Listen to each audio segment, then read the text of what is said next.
Hello coaster lovers. So if you have been following the channel for a while, you might have seen a video called my top 10 coasters that I've seen but not ridden. But if you haven't watched it yet, what are you waiting for? You can click the card above.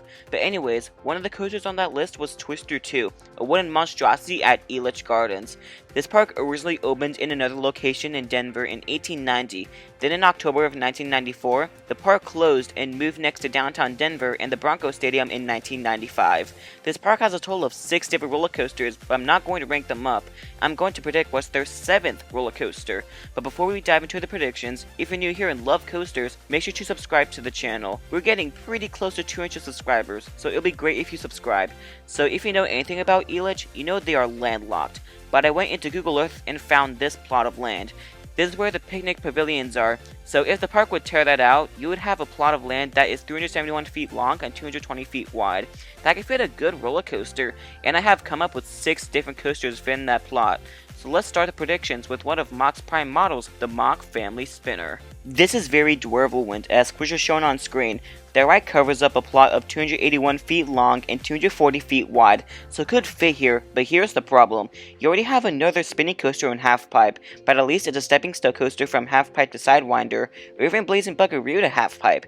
This would be a great fit. The next coaster I thought of was an interesting one. These type of coasters don't exist yet, so I couldn't find their length and width, but RCDB luckily has it listed on the website, and that is the Vekoma Family Coaster. Specifically the Heuris model, but on RCDB, one of the measurements has a decimal, so we're just going to round it up.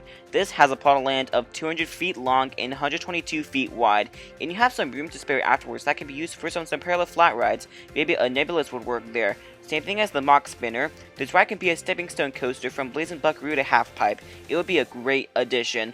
And speaking of Vekoma family coasters, I feel like one of their family boomerangs would work amazingly there.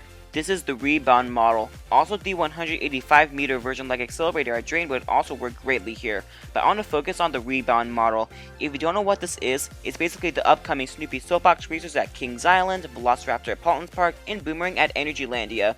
I decided to use Velociraptor to measure the measurements because you know, Snoopy's isn't open yet. So it has a plot of 223 feet long and 80 feet wide. So it will work remarkably here in this plot of land. This will be the first major coaster to go backwards since 2004. Half Pipe and Sidewinder do, but it's just small little sections. This will go backwards halfway the coaster. Sidewinder does that too, but that opened with the Parque in 1995, so whatever. On to the next coaster. This is our first thrilling coaster to be on the list. It is a compact gravity group, something along the lines of Boardwalk Bullet. This will be a really good addition for Elitch. The only critique about this prediction is that Twister 2 is also a thrilling wooden coaster, but that is pretty old, definitely not modern. This will be more intense and thrilling than Twister 2. So on Google Earth, the measurements are at a perfect 320 feet long and 236 feet wide, so that fits in perfectly within the dimensions. This will be the first time Elitch is working with the gravity group, so I hope they create a good connection and have an anti-Cedar and intimate connection.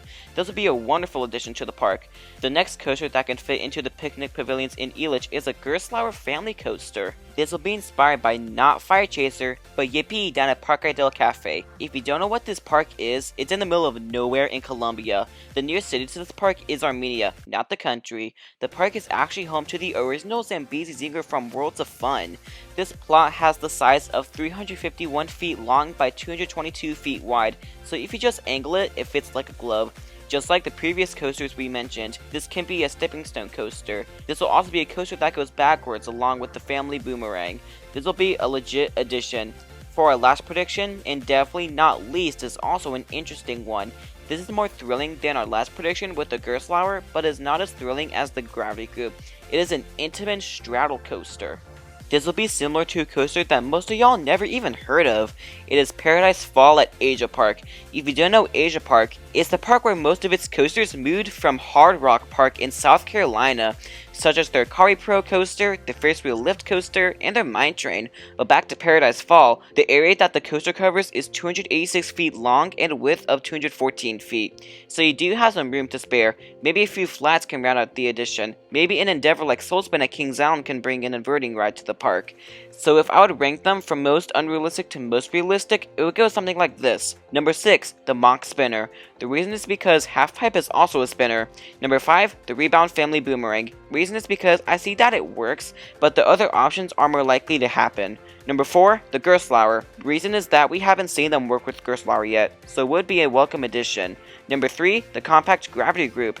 Reason is because of the same reason as the prior option. They have not worked with the Gravity Group yet, but this addition will be fantastic. Number 2, the Vekoma Heuris.